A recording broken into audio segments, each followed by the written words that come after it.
Udah. Assalamualaikum warahmatullahi wabarakatuh. Waalaikumsalam Waalaikumsalam warahmatullahi wabarakatuh. warahmatullahi wabarakatuh. Kami dari kelompok 2 akan mempresentasikan tentang filsafat Pancasila. Adapun hal-hal yang bakalan kita bahas adalah yang pertama, pengertian filsafat Pancasila. Kedua, gaya dan model berpikir filsafat. Yang ketiga, tahapan berfilsafat. Yang keempat, fungsi. Yang kelima, tujuan. Dan yang keenam, implementasi filsafat Pancasila dalam kewarganegaraan. Next, Kak. Sebelumnya, Assalamualaikum warahmatullahi wabarakatuh. Nah, kita langsung mulai aja ke pembahasan yang pertama, yaitu filsafat Pancasila. Filsafat Pancasila merupakan salah satu fungsi Pancasila, yaitu sebagai filsafat negara untuk diterapkan pada masyarakatnya. Filsafat menurut Kamus Bahasa Indonesia atau KBBI adalah pengetahuan dan penyelidikan dengan akal budi mengenai hakikat segala yang ada, sebab, asal, dan hukumnya. Nah, filsafat Pancasila artinya menggunakan tanda Pancasila sebagai dasar negara dan tanda hidup negara. Filsafat Pancasila sebagai filsafat ini adalah perluasan dari fungsi Pancasila sebagai dasar dan ideologi Indonesia. Sebagai filsafat negara, tentunya Pancasila itu harus berperan sebagai pandangan hidup oleh semua masyarakatnya. Adapun pengertian Pancasila menurut beberapa tokoh, yang pertama adalah menurut Insinyur Soekarno. Filsafat Pancasila merupakan filsafat asli dari Indonesia yang diambil dari budaya dan tradisi Indonesia dan akulturasi budaya India, Hindia, Barat, Kristen, dan Arab Islam. Yang kedua, Pancasila menurut Soeharto. Filsafat Pancasila mulai mengalami perubahan melalui para filsuf yang lahir dan Depdikbud. Semua elemen darat disingkirkan dan diganti dengan interpretasi dalam budaya Indonesia atau Pancasila Teruli Indonesia. Yang ketiga, menurut Lulusan Abu Ghani. Pancasila lahir dari negara yang terlahir sebagai ideologi kolektif, cita-cita bersama, seluruh rakyat dan bangsa Indonesia. Yang keempat, menurut Noto Nagoro, filsafat Pancasila memberikan pengetahuan dan pengertian ilmiah mengenai hakikat Pancasila menurut secara ontologi. Kajian Pancasila sebagai filsafat dimaksudkan untuk mengetahui hakikat dasar sila-sila yang terkandung di dalam Pancasila. Selanjutnya adalah fungsi Pancasila.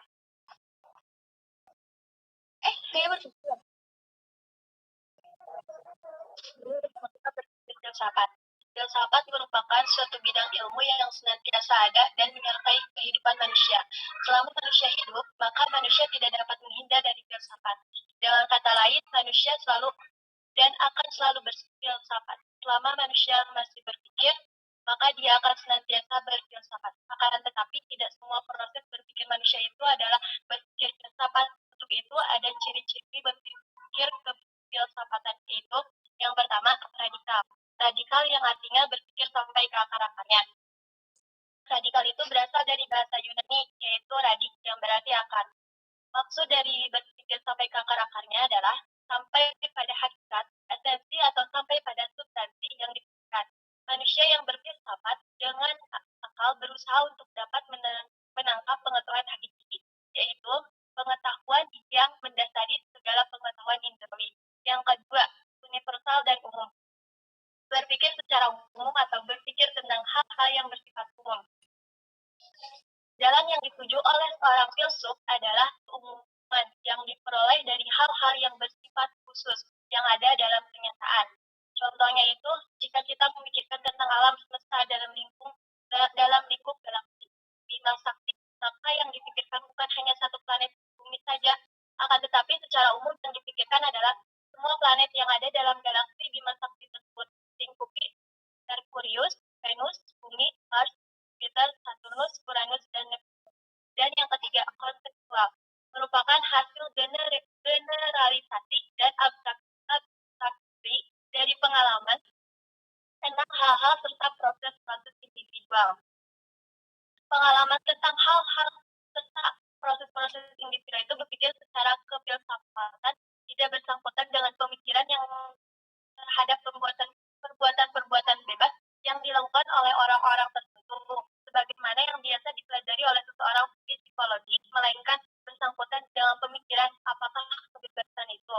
Yang keempat, koheren dan konsisten. Berpikir sesuai kaidah-kaidah berpikir yang tidak mengandung kontradiksi. Atau dapat pula diartikan dengan berpikir secara runtut. Runtut artinya berpikir filsafat harus berpikir dari awal hingga akhir, seperti membuat makalah atau karya ilmiah. Kita tidak bisa membuat karya ilmiah dari pembahasan terlebih dahulu tanpa adanya pendahuluan. Yang kelima, sistematik. Hubungan antara unsur-unsur yang menyusun suatu bagan konseptual.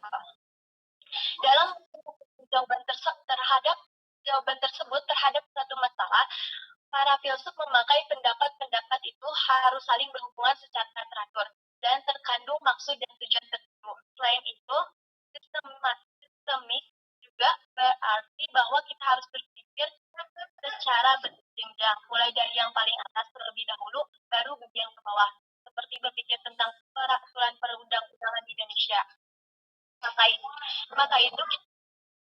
Undang-Undang 1940, baru kemudian membahas aturan yang ada di bawahnya. Dan yang keenam adalah konversif, berpikir filsafat yang berusaha untuk menjelaskan alam atau segala sesuatu keseluruhan. Contohnya itu, jika kita memikirkan tentang ini, maka yang dipikirkan adalah apa yang ada dalam planet bumi ini, termasuk pegunungan, hutan, laut, hingga manusia sebagai salah satu penghuni. Oke, lanjut. Sistematika filsafat atau tahapan berfilsafat. Sistematika filsafat ialah hasil berpikir dari segala sesuatu yang ada yang sudah tersusun secara sistematis. Sistematika filsafat dibagi menjadi 3 macam, yaitu ontologi, epistemologi, dan aksiologi. Ontologi yaitu merupakan ilmu yang membahas tentang keberadaan atau sebuah ilmu yang membahas tentang hakikat dari segala sesuatu yang ada, baik itu berupa realitas, fisik maupun metafisik. Yang kedua yaitu epistemologi, yaitu merupakan ilmu yang mengkaji tentang sumber pengetahuan atau asal mula metode, struktur, dan paling tidaknya suatu pengetahuan. Dan yang terakhir yaitu aksiologi, yang merupakan suatu teori nilai yang berhubungan dengan kegunaan dari pengetahuan yang telah diperoleh dan juga dapat diartikan sebagai sebuah ilmu yang membahas tentang hakikat, manfaat, atau kegunaan dari pengetahuan yang sudah ada. Lanjut.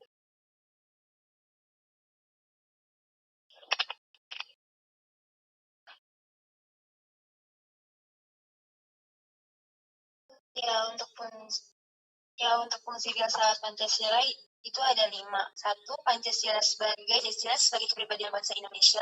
3. Pancasila sebagai sumber dari segala sumber. 4. Pancasila sebagai pandangan hidup bangsa Indonesia.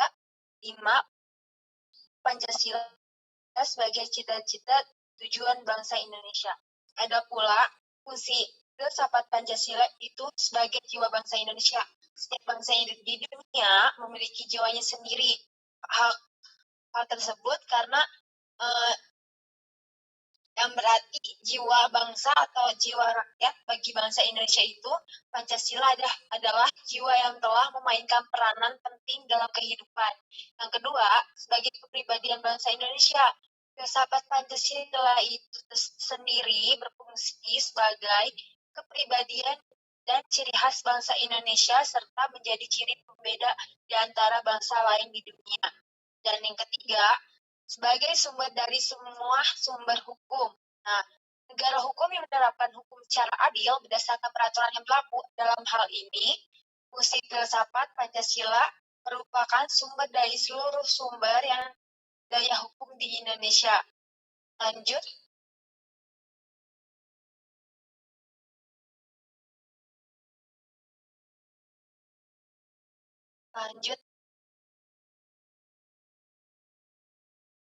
Adapun tujuan filsafat Pancasila yaitu untuk menciptakan bangsa yang religius dan taat kepada Tuhan Yang Maha Esa. Kedua, menjadi bangsa yang menjunjung tinggi keadilan baik secara sosial maupun ekonomi. Tiga, menjadi bangsa yang menghargai hak asasi manusia seperti yang dirangkum hak asasi manusia dengan Pancasila sebagai dasar negara kita.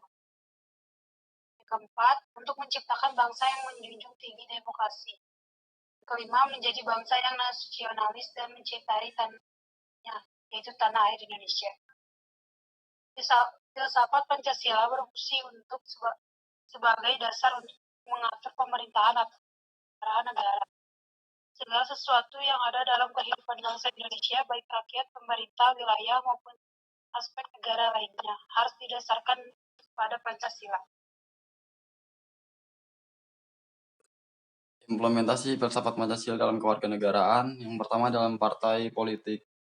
Dalam partai politik, implementasi Pancasila yaitu kita harus mewujudkan perilaku antara lain menampilkan perilaku politik sesuai Pancasila, menghindari sikap dan perilaku yang memaksakan pendapat dan ingin menang sendiri, penyelenggara negara dan warga negara mewujudkan nilai ketuhanan, kemanusiaan, kebanggaan, serta kerakyatan dan keadilan dalam kehidupan sehari-hari.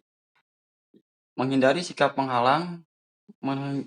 menghalang-halangi orang yang akan berpartisipasi dalam kehidupan demokrasi, meyakini bahwa nilai Pancasila dan Undang-Undang 1945 sebagai nilai yang terbaik dan sesuai untuk bangsa Indonesia serta tidak melecehkannya. Dalam kehidupan demokrasi, implementasi Pancasila di sini demokrasi Pancasila adalah demokrasi yang berdasarkan kekeluargaan dan gotong royong yang ditunjukkan kepada kesejahteraan rakyat yang mengandung unsur-unsur kesadaran religius berdasarkan kebenaran, kecintaan, dan budi pekerti luhur, berkepribadian Indonesia dan kesinambungan. Dalam demokrasi Pancasila, sistem pengorganisasian negara dilakukan oleh rakyat sendiri atau dengan persetujuan rakyat. Yang ketiga, dalam demokrasi Pancasila, kebebasan individu tidak bersifat mutlak, tetapi harus diselenggarakan dengan tanggung jawab dan sosial. Yang keempat, dalam demokrasi Pancasila, keuniversalan cita-cita demokrasi dipadukan dengan cita-cita hidup bangsa Indonesia yang luhur. Implementasi filsafat Pancasila dalam hak asasi manusia. Pancasila yang telah diterima dan ditetapkan sebagai dasar negara seperti tercantum dalam pembukaan Undang-Undang 1945 merupakan kepribadian dan pandangan hidup bangsa yang telah diuji kebenaran, kemampuan, dan kesaktiannya, sehingga tidak ada satupun manapun juga yang mampu memisahkan Pancasila dari kehidupan bangsa Indonesia. Hak asasi manusia di Indonesia bersumber dan bermuara pada Pancasila, yang artinya hak asasi manusia mendapat jaminan kuat dari falsafah bangsa, yakni Pancasila. Bermuara pada Pancasila dimaksudkan bahwa pelaksanaan hak asasi manusia tersebut harus memperhatikan garis-garis yang telah ditentukan dalam ketentuan falsafah Pancasila.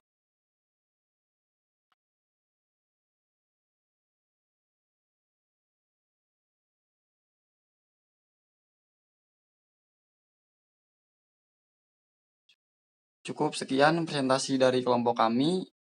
Kurang lebihnya mohon maaf. Terima kasih. Wassalamualaikum warahmatullahi wabarakatuh. Waalaikumsalam warahmatullahi wabarakatuh.